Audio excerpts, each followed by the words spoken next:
What's good, y'all? Welcome to my review to this week's episode of Diamond is Unbreakable. And guys,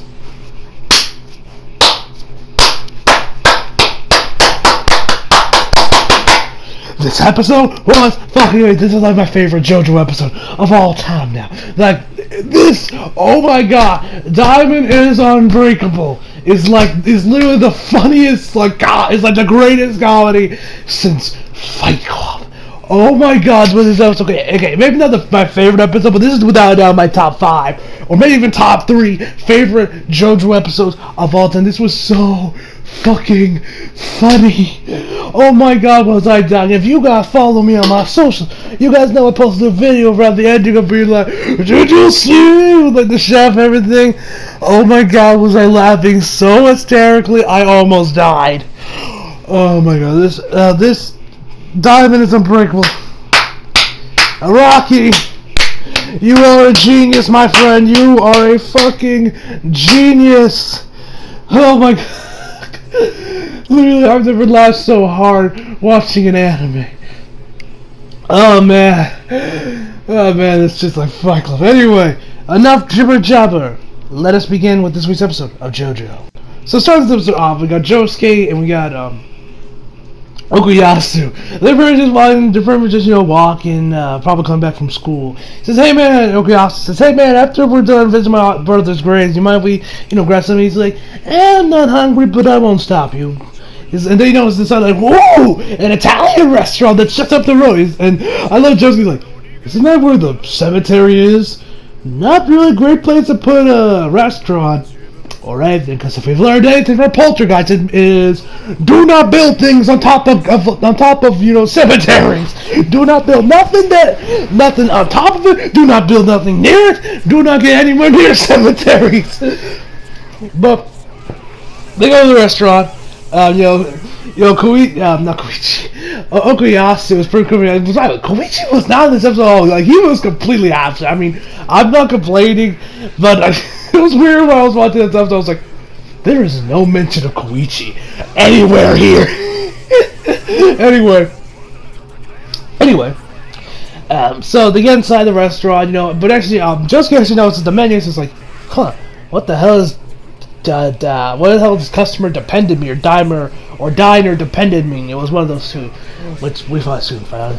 So they get into the store, or the restaurant, I should say. It has a pretty nice. I like the OST. Oh, before that, we see the chef that we should have seen that I guess you're gonna be the main guy we see this episode. We see him butchering something with intestines falling out. It has a very horror vibe to it. Very horror. There's a full moon out while he's chopping away. And so back to where I was. So they get in there. I like the OST. It has this very calming feel to it. Really nice. They're in there. Like, wow, place looks nice. It's just like, welcome to my restaurant. Please have a seat.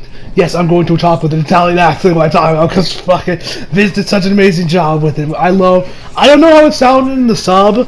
I don't know if you had an Italian accent there, but Vince, y'all did an amazing job there. And so they sit down, and it's like, and Oka's like, hey man, are you a foreigner? It's like, si, signore. I was originally from Italy, but I have crossed the world looking for culinary delights and just to expand my world and everything. And your home, Mario, is fantastic. Lots of fresh produce. I love it here. And so it's like, all right, man, where are the menus? Menus. We don't do those here. And the look this guy gives Tonio gives him. Oh my! It's like the expression you give someone who asks to see your grandpa, but they're dead. He's like, we don't do that. And then it's like, what? What do you mean you don't have menus? Come on, where's the menus? Like, I pick the food you want. Just after I look at you, and he examines them. He's like, oh come on, man. And then he does those hand things, where people look at the wrinkles or folds in your hands. They can tell you everything about you. And it's like, you are sleep deprived. Ah, you are very cramped. You have cramps in your shoulder. Yes. Ah, and Okuyazu's like, yes, you're right. How the fuck do you know? It's like, I would go prepare some food, senor. Another thing we also found out about Okuyasu is that he also had diarrhea yesterday as well. That was another one thing we looked at when Tonio looked at Okuyasu's hands. That's another thing he said, that, oh yeah, you had diarrhea yesterday. So, he pours them their water. He takes his leave to, of course, make the dinner, to make the first course, or whatever it was. I'm not Italian. Anyway, excuse me. Excuse me. So, they drink the water and, whatever. And Josuke also orders a cappuccino. Orders a cappuccino. So they drink the water, and then right here, it's like a very conservative version of Food Wars. Like, I am surprised David Productions did not just go full-fledged Food Wars here. Because, keep in mind, Diamond is about aired back in 2016. Food Wars was already popular by this point. The first they already dropped, and all the memes had already come up with. So I'm actually kind of surprised David Productions didn't just go like, no, know what? Fuck it, let's go all in on the Food Wars here. I felt they did. I felt that was probably in the plan in the pre-production. They were probably thinking about it, but it was like, nah, let's just keep this to Araki's original when he wrote the manga. Because remember, Diamond. I mean, Food Wars did not exist when Araki made his manga. This part 4 was made like what? The 80s, was it? The 90s or the 80s? Was when part 4 was airing, or serializing in Weekly Shonen Jump. I'm pretty sure that still was in Weekly Shonen Jump, and Rocky didn't transfer yet. Anyway, so they're drinking it, and they're like, oh my god, and Okuyasu's like, oh my god, what is this water? This is the greatest water ever. It's like an angel playing on the I forget that big string instrument thing, playing on that like a god, or the first sip of water after spending 3 days in the desert. And Josuke drinks up. He's like, holy shit, you're right. They both start, and then like, oh my god, this water is so good. And so. Oh my god, I love this show. So then Okuyasu starts crying a little bit. He's like, man, this water's so good. I might actually shit the tears over this shit. Oh, come on, man. This water's goat stat, but it's not worth shedding tears over. It's like, I can't help it, man. The waterworks are coming. You got a handkerchief? And so Josuke hands him one, and he starts like, like me, but then. Our boy legit starts crying a river. Literally cries a river. Like the tears are just flooding like a fallen dam. It's like it's ridiculous. It's ridiculous. Like and then the whites of his eyes start like twisting and contorting in weird ways. How this doesn't hurt, I don't know, but I'm not a doctor. So then Tonio comes back out with the food, and Josie's like, you bastard! What did you do? It's like, nothing, senor. What do you think? It was 15,000 euro mineral water from melted. Ugh, God, I can't. Jeez, I can't really do my accent. Was mineral water from melted snow from Mount Kilimanjaro. I think it was Kilimanjaro. I think it was a mount called. It was this mountain in Africa. 15,000 euro. It was like 1,500 or like 50,000. It was a ludicrously high number. I'm like, how do y'all even keep mineral water that old for that long? Like, Nani? What? And then we go back to Okuyasu. Oh my god, we get back to Okuyasu. And he's like, hey Josuke, I'm completely fine, man. He's like, yeah, man, I don't feel sleep deprived for you. Because he said, that mineral water is great for, sleep deprivation. So now Josuke, Ogrias like, yeah, man, I feel great. I don't feel tired anymore. I feel like 1,000,000 yen. I like that Vince changed it from $1,000,000 to 1,000,000 yen. I like that little subtle change. And I love Josuke says, "Is that a fact?" So they get this thing. I'm not even trying to pronounce the name. It was like something with mozzarella in it. I don't know. And so he goes on and like, yes, here we Italians were the first people to use tomatoes in our we take very much pride in our work. He's just guessing about Italy and how they're pretty much the goat of food, which I'd say they're pretty good. In my personal opinion, I'd say my favorite type of food is probably Japanese food, like ramen and shit. Italian would probably be a close second, followed by I'm sorry, my people, Hispanic food, Mexican food, that whole genre of food. I might be Hispanic, but I prefer those two over. I'm down for some burritos or some tacos any day of the week from Taco Bell. But I also prefer Italian and Japanese, in my personal opinion. So what do you guys what's your favorite type? What's your favorite country food? Do you prefer Italian, Arabic, Middle Eastern? Tell me that down below, because I'm curious what you guys think about that. Anyway, so he eats it just with the mozzarella. It's like, And then, like, Okuyasu does, like, his best Gordon Ramsay impression. Well, he does, okay, maybe not full-fledged Gordon Ramsay, because he's not saying, like, this is fucking raw! What the fuck is this? He's saying, like, I wouldn't even feed my dog. He doesn't, like, go ranting and raving, screaming his head up, screaming, where's the lamb sauce? Like, he doesn't go, like, growing lamb, but he pretty much plays the best cream, like, it's good. I even say it's very good, but the mozzarella doesn't write home about, especially after all the hype. It's like, oh no, senor, you have to eat it with the tomato. It's like, what? A tomato? See, it's weird. But whatever, we here in Japan have very sensitive taste buds, so you gotta really pass the test. And so, he eats it, he's like, oh my god, this is amazing! But once again, I'm surprised David Productions did not go full-fledged Food Wars, have Ogre just rip off, and then he's just like, oh. I am surprised they didn't just go full-fledged Food Wars. Why? I'm surprised they didn't just go all in on Food Wars. Anyway. So he's even Jotaro wants some. He's like, hey man, you might hand some for your best buddy. He's like, not on your life. If you were starving, I still wouldn't feed you this. And then Tomoki just straight up becomes an asshole. Where like kind of grabs the matcha tomato, puts it near Josuke, but turns the fork around and eats it right in front. I'm like, you motherfucker, that is a low blow right there, my dude. That is a low blow. Anyway, so and then Josuke orders it, and he's like, Popito. I have no idea what the hell that means. I'm not Italian. And then he gets super serious again, where he says like, yo, the only person getting their shoulder connected today is your friend to your left. And so he's like, what? Shoulder corrected. He's like, hey, now you mention it, my throat's kind of sore a little bit.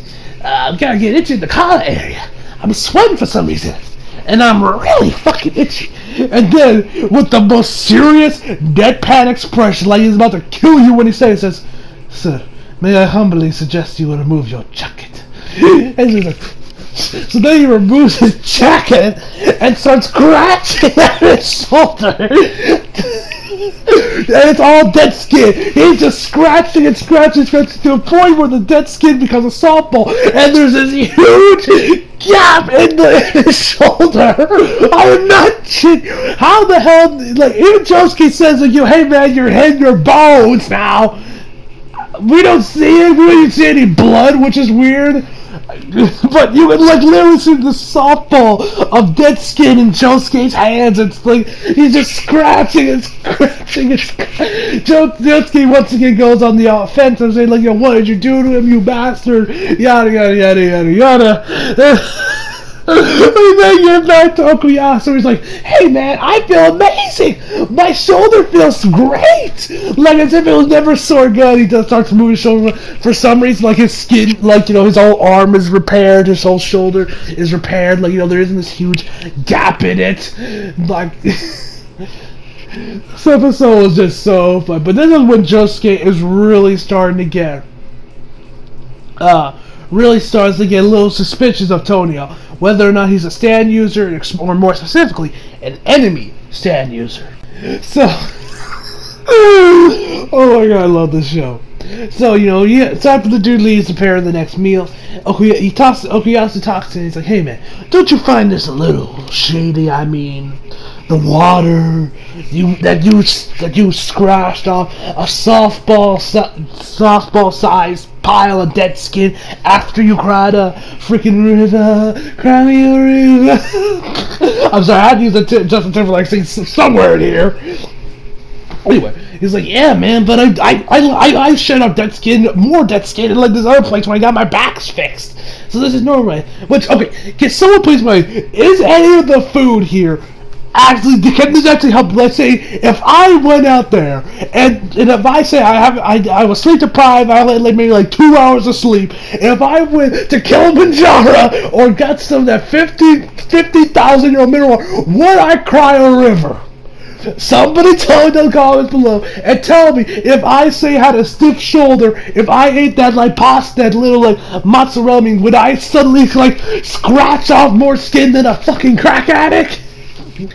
Like, somebody please tell me down in the comments below, because I need to know if this is actually scientifically accurate, or this is just some bullshit that Rocky came up with. I need to know. Anyway. So, you know, he comes back with a third meal, the pasta. It says, but he's like, he's like, oh wait. Okay, so he's like, hey man, is it just me or are these chili flakes in here? It's like, an astute observation, signore. It's like, oh man, I can't eat spicy food. It's like, and then he starts like licking at it. He's like, oh god, it's too spicy. It's like eating fire. And so, they're going. So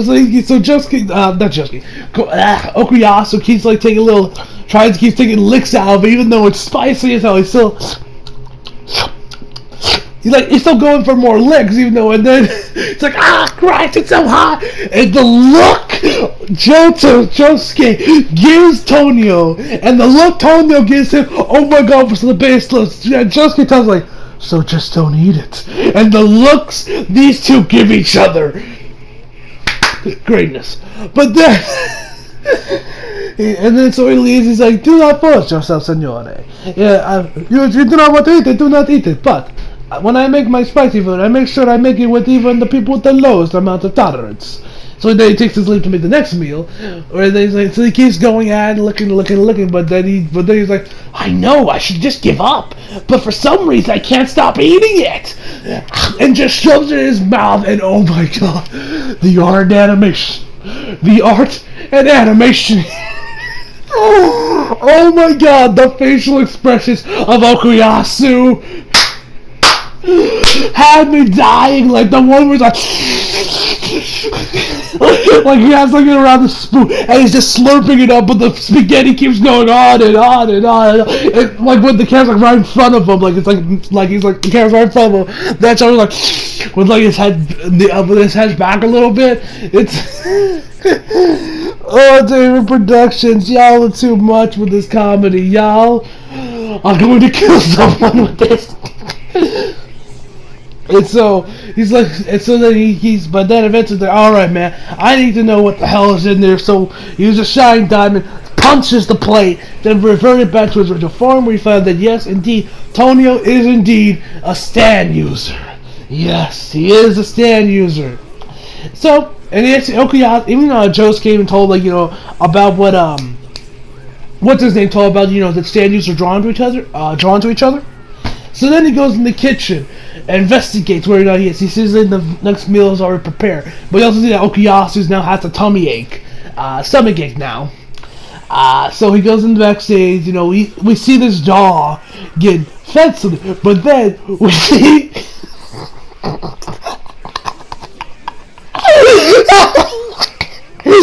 I'm thinking about it right now, and I can't. It's so fucking ridiculous. It's so ridiculous. I can't stop laughing. Okay, I'm back. Okay, I'm good. So, God damn it! God damn, this is what JoJo does to you. You cannot get your sentence through without laughing hysterically. So he goes in there. Hold on one sec, guys. 6.5 hours later. Okay, I'm back. Oh man, like I said, guys, JoJo, fucking hilarious. And like I said, Dying as a Braille in terms of comedy, it beats out all the it beats out the previous 3 parts just with this episode alone. Because Jesus H. Christ it's so fucking tough. Anyway, so back to where I was. So Josuke enters a place. He sees his dog eating lamb. He's like, yes, grazie per favore. And then I don't even remember this. He's like, yes, keep eating, he said. And then his intestines come out of his mouth and then blow open his stomach like a chest burster, like blood's all over the place. And then the chef notices Josuke and he looks at me like, what are you doing here? Did you see? And pulls out a knife and he's like, you're the man. You would have been dead if you came here to spy on me. Like, why the hell are you threatening me? I should be threatening you. Now what the hell are you doing that? And then we see Okuyasu. He's chowing down them lamb. He's like, I don't know why I came in this. I have a tummy, but yet I can't stop eating this. Oh no, this was so finger licking good. Yes, he straight up references KFC. There's a KFC reference in JoJo. I fucking love this series. Then his intestines start blowing out, his gut falls out, blood spewing out of his mouth, and then we see the chef. Because the chef coming at him with looks like some bar, like you know, like a bar or seal or something. But then we find out after he puts it right in front of Josuke, and like it's actually just a bar of soap. It's just wash your hands this instant. He's like, wait, what? You know, I love the expression on Josuke's face here. It's priceless. Yes, and then we see Okuyasu, and the man is completely fine. Keep in mind, his guts just spewed out of him like a chest burster, and the man's fine. There's no blood anywhere. He's good. The puppy too. Okay, this is definitely have to be Araki just exaggerating at this point, because no way in hell, like the crying a river thing and the dead skin, fine. But this, I'm like, okay, Araki, this is too much, man. This is too much. Come on, man. Come on. Now you're just pushing him right in, man. You're just pushing him. So, and we find that yes, all this was a misunderstanding. The chef himself only cares about, you know, making good food, you know, impressing the customer, and, you know, having them leave with a smile on their face. That's it. He doesn't have any ulterior motives to like kill them by having them indulge in amazing food or nothing. And he tells them that yes, he isn't a stand user. He tells that while he was like, you know, doing his adventures, he, you know, stumbled upon, or like Gate was, you know, bestowed the power of a stand and everything, and then he never thought he would see anyone else like him. Josuke and Okuyasu showing off their stands, and yeah. We then end the episode with our boy Jotaro. Yes, Jotaro is finally making his return, where he's meeting with this dude from the Speedwagon match, telling him that Joseph is on his way. So we're gonna see our boy Joseph Joestar next week, the oldest player in the game up in here. Like seriously, like we know this man had an affair with the younger one. I mean, Joseph got some game in his old age. Respect. Anyway. So overall, I give this episode a 10 out of 10. Fucking amazing. Legendary episode. So hope you all enjoyed the video. Leave a like if you did, subscribe if you're new. Follow me on Instagram and Twitter if you feel like it. Links down in the description box below. And as always, come back for more. See you guys next time.